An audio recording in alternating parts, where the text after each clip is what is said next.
पुनः वदामि सम्भूते सम्भूते सम्भूते कोशाढ्यै कोशाढ्यै कोशाढ्यै कालात् साधु पुष्प्यत्पच्यमानेषु कालात् साधु पुष्प्यत्पच्यमानेषु कालात् साधु पुष्प्यत्पच्यमानेषु उक्ते च उपते च आश्वयुज्या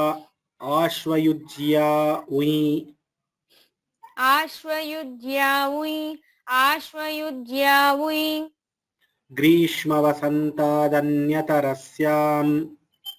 ग्रीष्मवसन्तादन्यतरस्याम् ग्रीष्मवसन्तादन्यतरस्याम् देयमृणे देयमृणे कलाप्यश्वत्थयवबुसाद्वुन् कलाप्यश्वत्थयवबुसाद्वुन्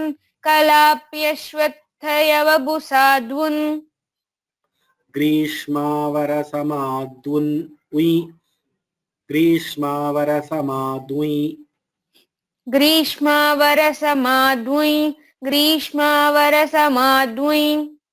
संवत्सराग्रहायणीभ्याण्ठै च संवत्सराग्रहायणीभ्यां टै च संवत्सराग्रहायणीभ्यां ठै च व्याहरति मृगः व्याहरति मृगः तदस्य सोढम्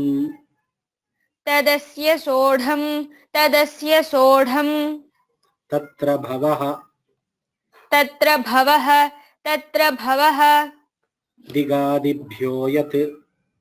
दिगादिभ्यो दिगादिभ्यो यत् शरीरावयवाच्च शरीरावयवाच्च धृतिकुक्षिकलशिवस्त्यहेर्ढै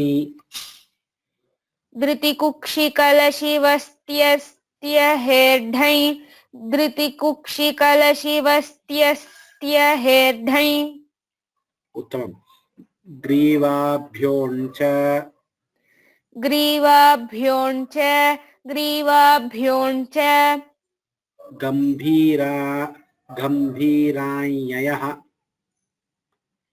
गम्भीराञ्ययः गम्भीराञ्ययः अव्ययीभावाच्च अव्ययीभावाच्च अन्तःपूर्वपदार्थै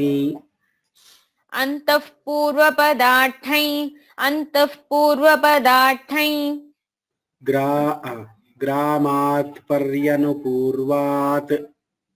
ग्रामात्पर्यनुपूर्वात् ग्रामात्पर्यनुपूर्वात् जिह्वामूलाङ्गुलेष्ठः जिह्वामूलाङ्गुलेष्ठः वर्गान्ताच्च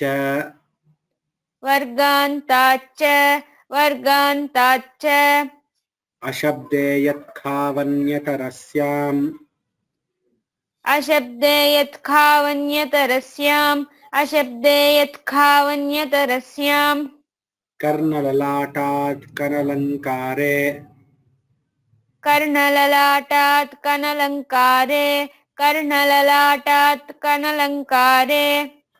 तस्य व्याख्यान इति च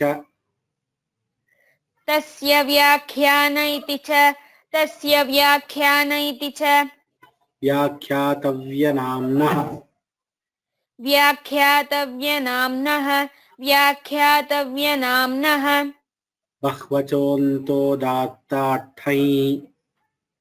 बह्वचोन्तोदात्ताठै बह्वचोन्तोदात्ताठै क्रतुयज्ञेभ्यश्च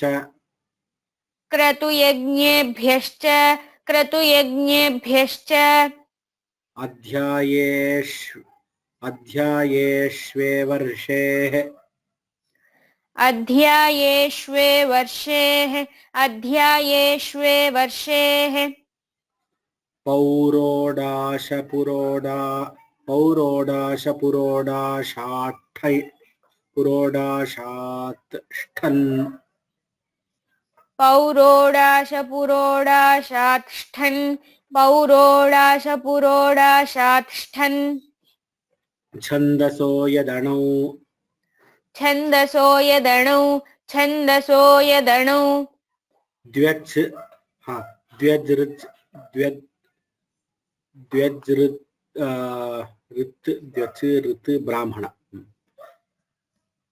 द्व्यज्ऋत् ब्राह्मण द्व्यज्ऋत् ब्राह्मण द्व्यज्ऋत् ब्राह्मण ऋक्प्रथमाध्वर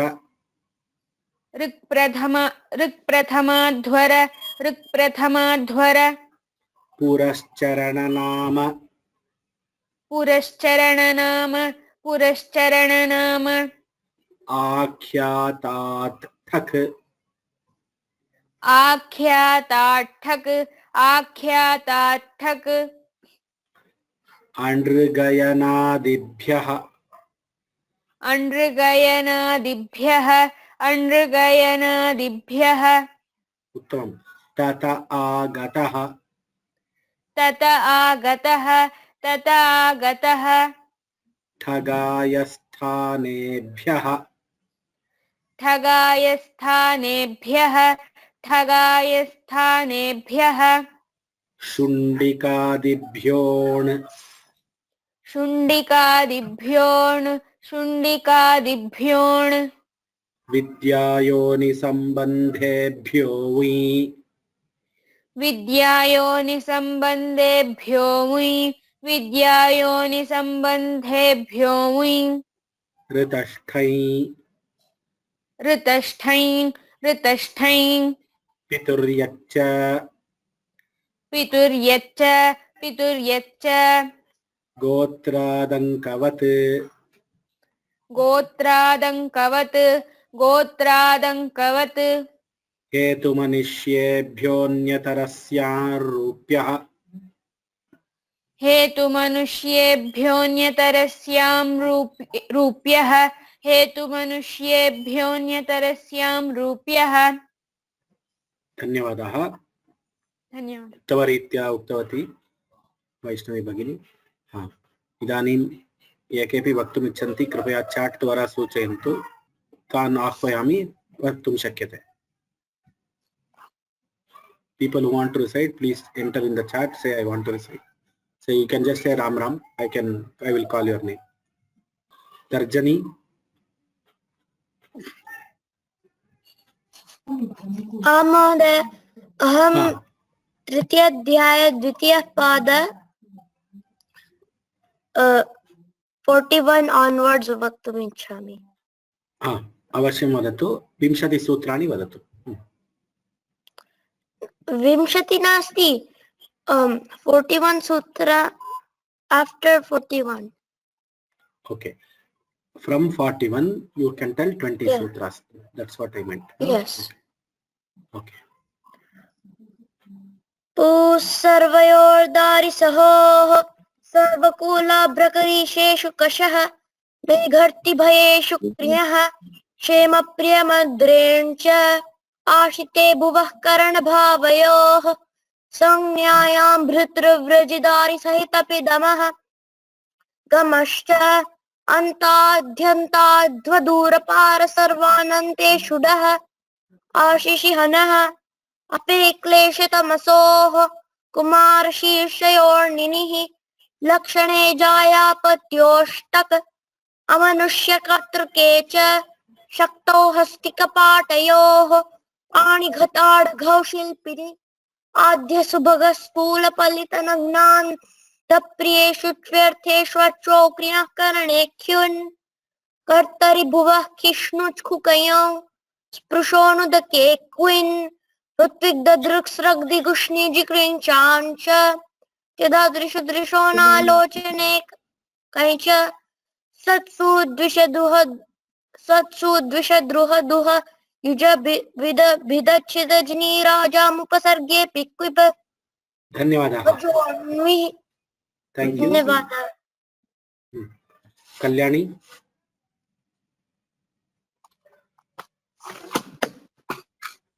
which अध्याय? 3.1.100 सर। 1.100 ओके अस्तु आरम्भं करोतु। अवद्यपण्यवर्या गर्ह्यपणितव्या निरोधेषु वह्यङ्करणम् अर्यस्वामि वैश्ययोः उपसर्या काल्या प्रजने अजर्यं सङ्गतं वदस्सुपिकेप्च भुवो भावे हनस्तश एतिस्तुषा स्मृदृजुषः केप रुदुपधाच्चा क्लपिचुतेः ईच खनः भ्रियो संज्ञायां मृजेर्विभाषा राजसूय सूर्यमृषोद्य रुच्य कुप्य कृष्टपच्या व्यथ्याः भिद्योध्यौ नदे पुष्यसिद्ध्यौ नक्षत्रे विपूय विनियजित्या मुञ्जकल्कहलिषु प्रत्यपिभ्यां ग्रहेश्छन्दसि पदास्वैरिबाह्यापक्ष्येषु च विभाषा कृवृषोः युग्यञ्च पत्रे। That's all, sir. ओके धन्यवादः। वेंकटेश्वरन गोपाल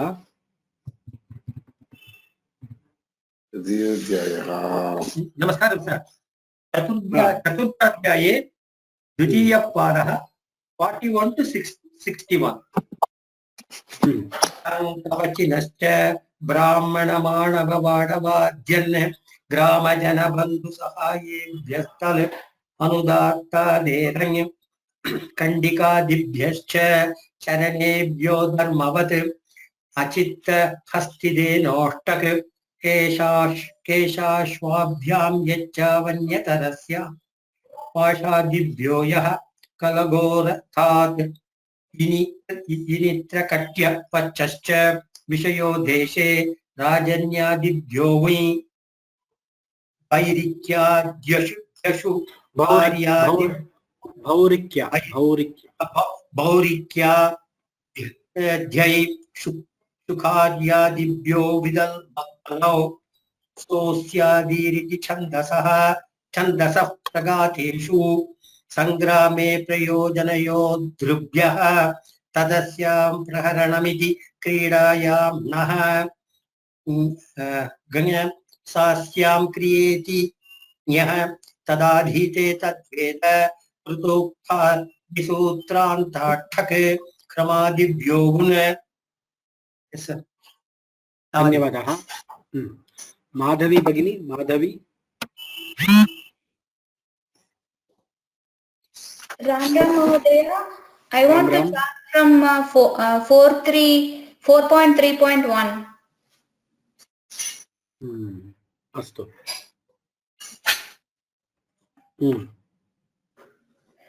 युष्मदस्मदोरण्यतरस्यां खञ्च तस्मिन्निच युष्माकास्माकौ तव कममकावेकवचने अर्धाद्यत् परावराधमोत्तमपूर्वाच्च दिक्पूर्वपदार्थञ्च ग्रामजनपदैकदेशादैठयो मध्याह्नः असाम्प्रतिके द्विपादनुसमुद्रं यन् कालाटन्य श्राद्धे शरदः विभाषारोगातपयोः निशाप्रदोषाभ्याञ्च श्वसस्तुच्च सन्धिवेलादृतुनक्षत्रेभ्योऽन् प्रावृष एन्यः वर्षाभ्यष्टक छन्दसिठन् वसन्ताच्च हेमन्ताच्च सर्वत्राञ्च तलोपश्च सायं चिरं प्राणे प्रगेव्ययेभ्यश्च्युत्युलौ तुच्च विभाषा पूर्वाह्नः पराह्नाभ्यां तत्र दृश्यन्ते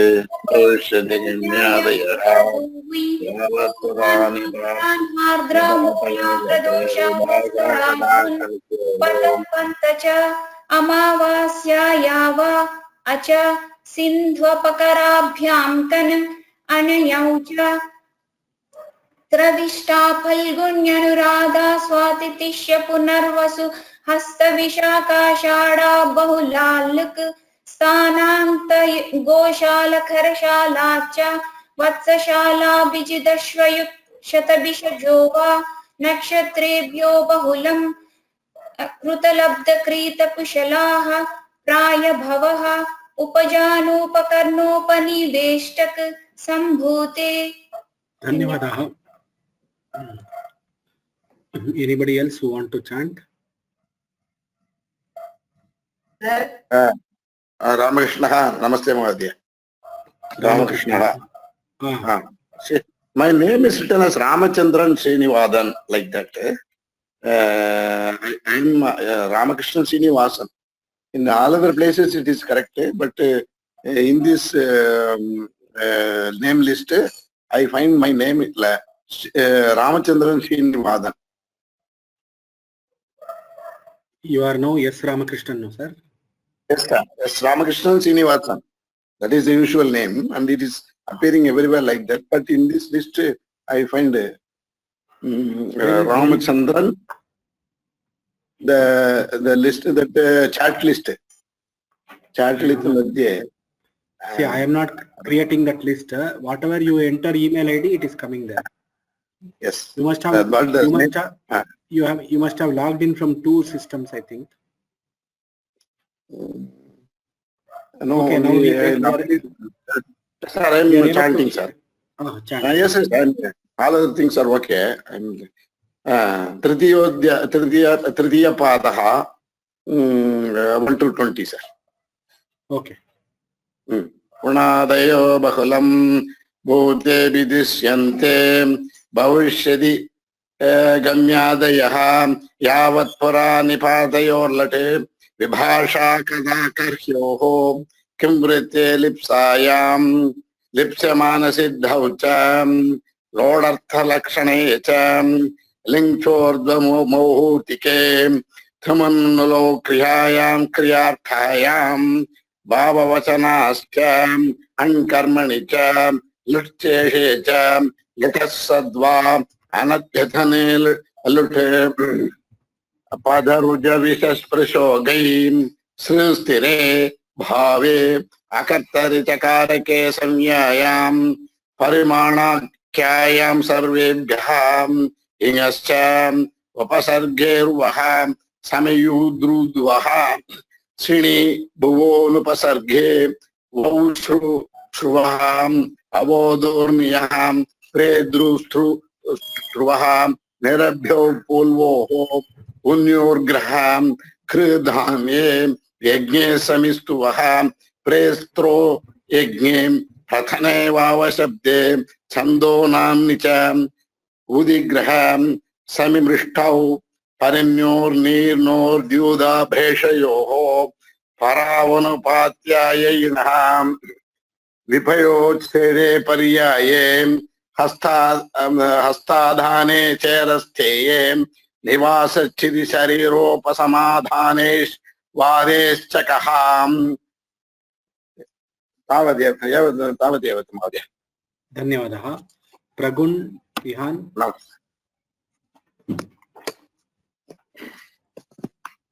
Yes, Deva, sir.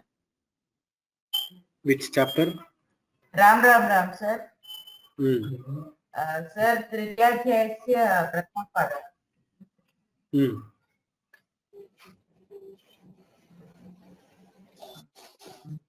वदतु विंशति सूत्राणि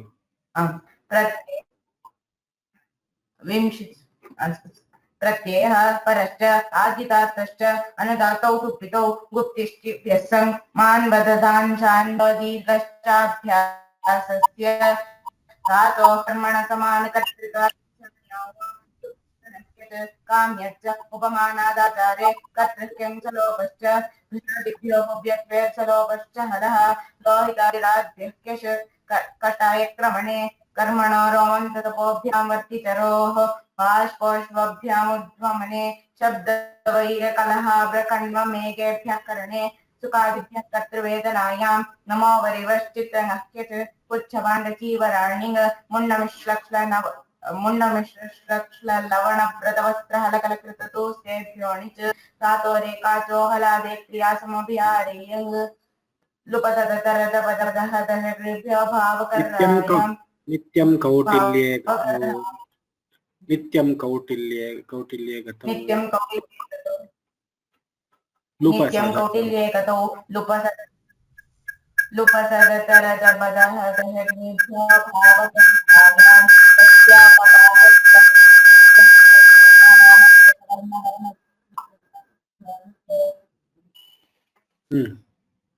हेतुमतिभ्यो यक्